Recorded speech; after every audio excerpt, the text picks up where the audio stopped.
Buenos días a cada uno de ustedes o buenas tardes. Sean bienvenidos a nuestro canal. Hemos creado un canal en el cual queremos mostrar un evangelio simple. El evangelio de nuestro Señor Jesús que fue proclamado por los apóstoles. Es un evangelio sencillo. Antes de irse, el Señor oró a su Padre y agradeció a su Padre por haber comprendido que sus discípulos habían entendido quién era Él, de dónde venía, de dónde había salido, del seno del Padre. Y teológicamente hablando, el Señor explica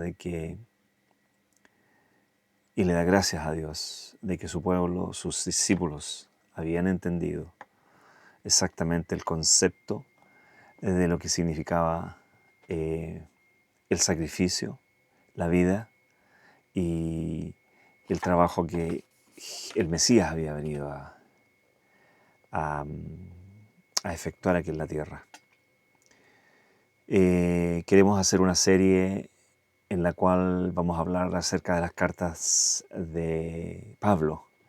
Pablo es un escritor que se dirige a las iglesias, es un hombre teológicamente hablando, un doctor en teología en realidad. Él conocía muy bien la ley mosaica, él conocía exactamente lo que Dios había pedido a través de su pueblo. Algunos conceptos un poquito quizás llevados por la visión que tenía en ese entonces el pueblo de Israel en los tiempos en que él vivió. ¿No es cierto? Una visión un poco dada a poder justificarse personalmente con los actos que ellos hacían. Era importante hacer actos para la salvación personal. Habían caído la última vez que el pueblo de Israel, la última vez que tuvo rey en realidad, cayeron bajo las manos de Nabucodonosor. Y después de toda una generación, 70 años más tarde, Ciro, ¿no es cierto?, que es el nuevo emperador, ya no estaba Nabucodonosor ni su nieto, sino que había entrado otro imperio, el imperio medio persa. Y ellos le dieron la libertad nuevamente a los cautivos para que volvieran, ¿no es cierto?, a reconstruir los muros y el templo de Jerusalén.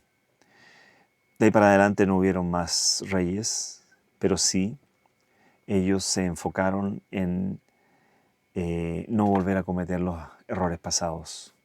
Y el error pasado era haber seguido a otros dioses y pecar principalmente con sus actos, con sus palabras, pensamientos. Entonces ellos empezaron a escribir libros que guiaban a la gente a una vida un poco más santa, más perfecta, de acuerdo a lo humano. Y evidentemente nos damos cuenta de que 490 años más tarde, cuando el Mesías se presenta aquí en la tierra, el concepto de ellos es profundamente el querer mostrar una vida santa. Así como Jesús lo refleja en los evangelios, cuando habla con los fariseos, cuando habla con los saduceos, con los dirigentes que están a cargo del pueblo de Israel. Y Él les deja muy en claro que ellos eran prácticamente sepulcros blanqueados. ¿Qué significa esto? Significa que ellos vivían una vida de apariencia para hacer el bien, pero por detrás no había una integridad personal, la cual es lo que el Señor busca. Entonces nos encontramos con la aparición de Pablo después, ¿no es cierto? Unos años después, Pablo aparece en escena cuando Esteban es apedreado, 3 años y medio después de la muerte de Cristo. Esteban ve una visión cuando es cuestionado acerca de su creencia, y él ve la visión y ve al Hijo del Hombre, al Mesías, a Cristo Jesús, lo ve sentado a la diestra del Padre. y por eso es apedreado. Y por supuesto, en ese entonces, ¿no es cierto?, Saulo, que luego se convertiría en Pablo después que el Señor lo llama, y él mismo se pone su nombre, Pablo. Saulo está de acuerdo con este atropellamiento de esta nueva religión. A esta religión hay que ponerle un orden. A esta religión nueva que está apareciendo está haciendo estragos en la sociedad. Jesús había hecho estragos en la sociedad judía en términos de venir a aplicar, ¿no es cierto?, la regla del amor y de la humildad en frente a la arrogancia de los magistrados, de los conductores del gobierno judío. A pesar de que ellos vivían bajo el yugo romano, todavía ellos mantenían esa fuerza de tener a su gente unida, no bajo el sistema romano. Ellos tenían sus propias reglas, ¿no es cierto?, reglas religiosas en realidad. Pablo entra en escena cuando persigue y pide cartas para perseguir a los cristianos. Y en camino, ¿no es cierto?, a encontrarse con los cristianos y a ponerlos en cárcel, recibe más que una visión. Cristo mismo se aparece delante de él y le habla. Él, por supuesto, no vio a Cristo, vio una luz inmensa y quedó ciego. Ciego en términos de que se le cerraron los ojos, se le pusieron unas escamas entre los ojos y él no veía.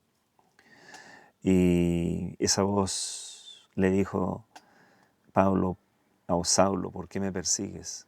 ¿Qué he hecho yo de ti que me persigues? ¿Por qué azotas tanto algo que te va a doler más a ti? La palabra es, ¿no es cierto?, ¿por qué das coces contra el aguijón? Coces es patadas en contra de algo que te va a dañar. No entendió posiblemente, pero fue llevado a la casa de un cristiano, de un judío cristiano en realidad, que había aceptado el Evangelio de Cristo, y este hombre en contra de su voluntad, porque conocían la reputación de Saulo en ese entonces. Era un seguidor de la iglesia, era un hombre que pasaba por encima de las familias. Cualquiera que nombrara el nombre de Cristo, ¿no es cierto?, él intencionalmente y con mucha energía y con mucha ira metía a esta gente en las cárceles porque estaban dañando la religión de su Dios. Pero el Señor le habla, lo llama y él le pregunta, Señor, ¿qué quieres que yo haga? Así que es conducido a la casa de un tal Simón y este ora por él, pone sus manos sobre Saulo, en ese entonces todavía, y sus escamas caen de los ojos.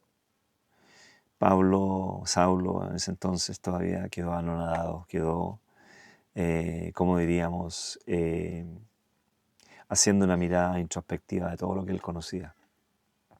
Este nuevo conocimiento, de este nuevo Jesús, de este Mesías, que empezó a hacer estragos en su vida de conocimientos, especialmente teológicos. Y él empieza, ¿no es cierto?, a darse cuenta a través del Espíritu Santo, porque él es bautizado en ese entonces. Son puestas las manos sobre él para que él reciba el Espíritu de Dios. Y el Espíritu de Dios le hace entender a él, le hace entender que todo lo que él había conocido en cuanto a teología y religión se había cumplido en la venida de este Jesús, de este Jesucristo. Y él es muy intenso cuando habla en sus cartas. Intenso en términos de que cada palabra significa algo interesante. Él se refiere a Dios el Padre y se refiere a Jesucristo. Nosotros hemos conversado mucho esto, la palabra Jesucristo, ¿no es cierto? Es una palabra griega, la cual significa el Mesías que vino a salvarnos. Jesús, Yoshua, significa, ¿no es cierto?, el Mesías. El Mesías era un hombre que ellos conocían, los judíos, que venía de Dios. Y este hombre vino a hacer un sacrificio. Así que la palabra Jesucristo significa el Dios que vino a hacer un sacrificio, a redimirnos. Y Él es muy intencionado cuando usa la palabra Jesucristo. Siempre cuando ustedes vean en la Biblia la palabra Jesucristo, que el escritor está mencionando a Jesús como Jesucristo, se está refiriendo a este Mesías de Dios que vino a salvarnos. Así es que así comienza esta historia. Quería darles una pincelada de entrada a esta historia. No queremos que estos videos sean muy largos, sino que sean entretenidos para ustedes. Vamos a hablar un poquito de algunas palabras en hebreo quizás. Gracias a Dios he tenido la oportunidad de estudiar un poco hebreo con un instituto israelita hace varios años ya, pero todavía nos queda mucho conocimiento de esto. Quise estudiar hebreo para poder realmente ver el significado original de las palabras y nos vamos a encontrar con cosas maravillosas, especialmente en los primeros versículos, cuando el Señor nos dice de que el Señor conoce el final desde el principio. Yo les voy a contar una historia en otro de estos videos donde el Señor realmente conoce el final desde el principio y explica a su pueblo el final desde el principio. Ellos sabían que el Mesías iba a venir a sufrir, porque en las primeras palabras del Génesis así está escrito, en el lenguaje original. Quizás es un hebreo en el cual la escritura es una escritura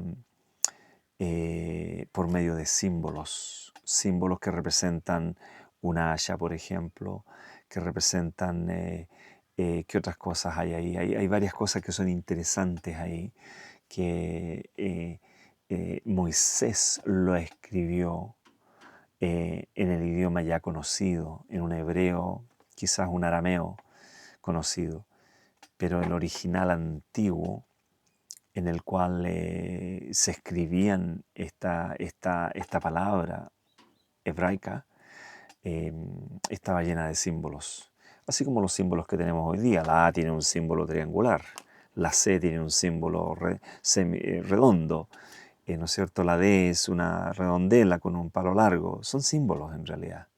Quizás si nosotros estudiáramos los orígenes de los lenguajes en términos de hablar griego, el español, ¿no es cierto?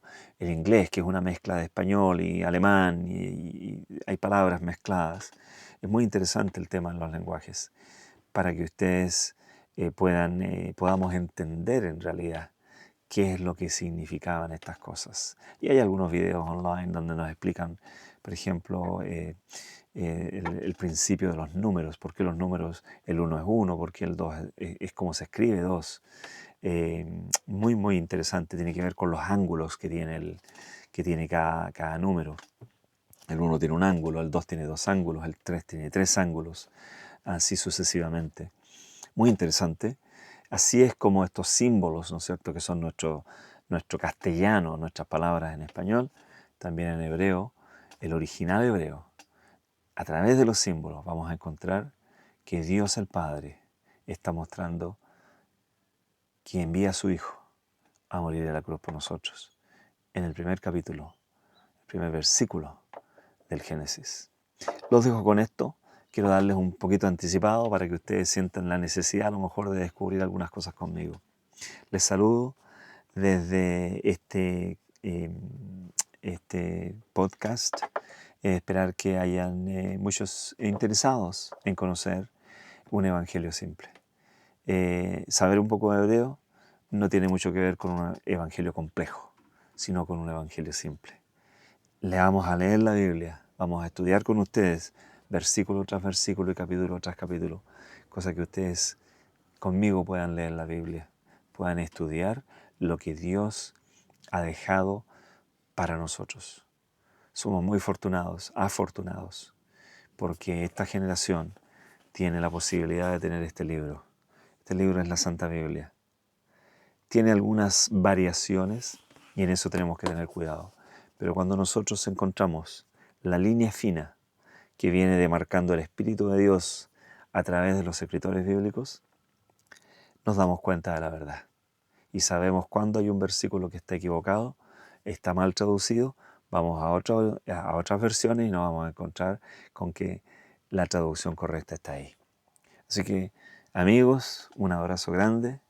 Espero que en estas fiestas que se celebra la crucifixión de Jesucristo, el descanso de Él en la tumba y la aparición, la resurrección de Él, sea una fiesta en nuestros corazones, porque el Señor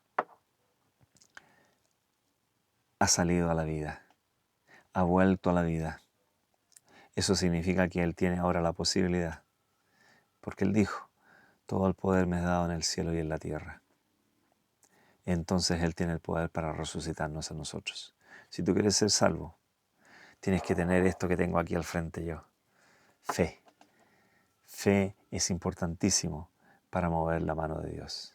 Un querido saludo y que esté todo bien. Hasta la próxima. Adiós.